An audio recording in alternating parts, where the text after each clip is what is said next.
Have you heard of this new indie game from a one-man dev team that's gotten crazy popular lately?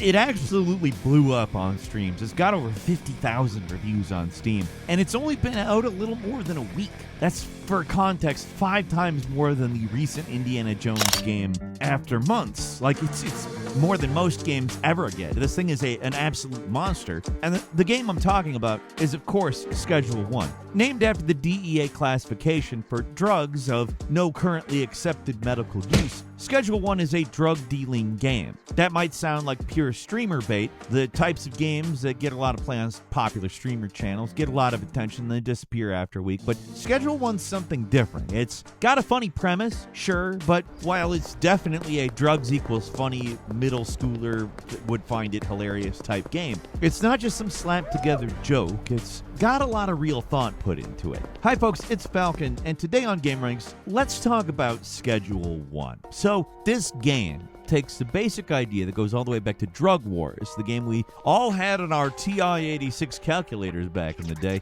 and it combines it with a crafting game and Grand Theft Auto. Kind of a first-person GTA Chinatown Wars, only you're not just selling drugs, you're also manufacturing them. The GTA connection is what makes this thing really, really ambitious. Schedule 1 might look like one of those joke simulator games like Hobo Simulator or Thief Simulator, stuff in that vein, but it's shockingly well made for an early access game, and it's much better than it has any right to be, especially when you consider the graphics and the adolescent sounding premise. You basically start with nothing but a hotel room and a dream. The game starts you off with growing pot, moving to methamphetamines, and then cocaine. You buy controlled substances from dealers and then grow and mix your drugs in your hideout. Then you bag it and you sell it on the street. It starts off with just you doing all the legwork, but eventually you start getting dealers who can sling dope for you and workers who keep production going. Along the way, you're leveling up to unlock new tools and earning cash to purchase new properties to expand your operation,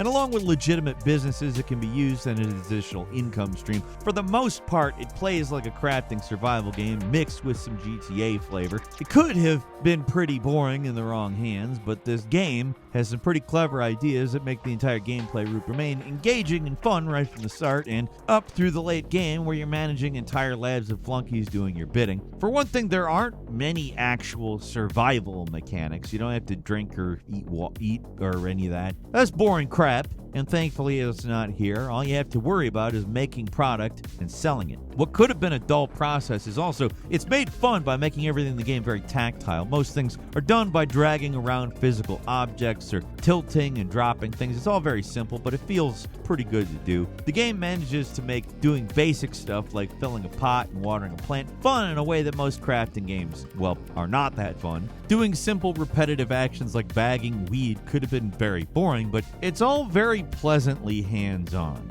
Everything requires a personal touch that keeps you engaged, but is crucially always pretty quick and easy to do. Nothing's overly complex, and honestly, it could be frustrating or annoying if it was, but it's always over pretty quickly. The main source of tension, at least early in the game, is just keeping all your plates spinning. The most basic drug you sell is weed, which makes the game feel very 2000s now for obvious reasons, but kind of in a charming way. In general, the atmosphere is very GTA 3 by way of Rick and Morty. The NPCs are goofy looking, there's dumb graffiti, cringeworthy jokes hidden in the street signs, business advertisements everywhere that, you know what early GTA business, really all GTA business advertisements are like, not just the early ones. But the actual story and how it all plays out, it's pretty straightforward. It doesn't try to be too funny and just sort of lets things play out, and that is very much to the game's benefit. Everything's a little exaggerated owing to the cartoonish characters, and while the graphics aren't gonna blow everyone away, they're honestly more consistent and solid than you often get with these one-man indie games. Schedule 1 looks pretty decent when you're wandering around the open world.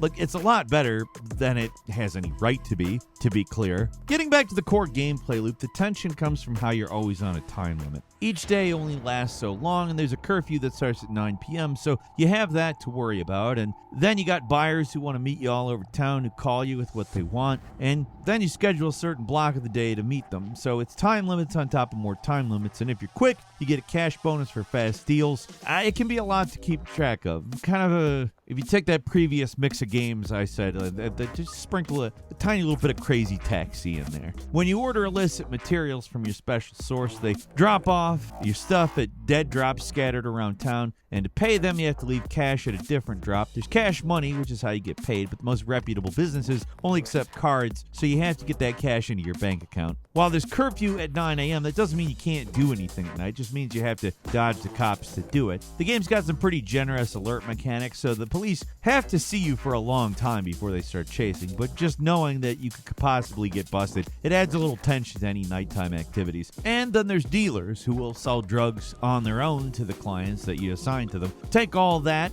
with having to juggle all the resources you need for growing and mixing to make more potent strains of product, and it can all be a little overwhelming, but in a mostly still manageable way. The game rides that line between keeping your mind active, trying to think 10 steps ahead of what you should be doing, while keeping everything you do fairly straightforward. It's a game that's tempting to rush in, trying to get as many deals done in a day as possible, but you can also take things as slow as you want. There's weekly expenses that you need to keep on top of, but otherwise it's a pretty easygoing game that, you don't have to try and maximize your time during the day. The mechanics of selling drugs, they're really well done here too. People call you, they say how much they want and for how much. You provide a counter offer and set a time to meet them. As the game goes on, different clients have different wants and needs. They all want certain effects from certain strains. You don't give them what they want. They might even attack you, so you got to do that. When it comes to the actual manufacturing, there's a lot of smart decisions to be making. I like how you store stuff on shelves and everything's actually physically stored on them so you can tell what's on them at a glance.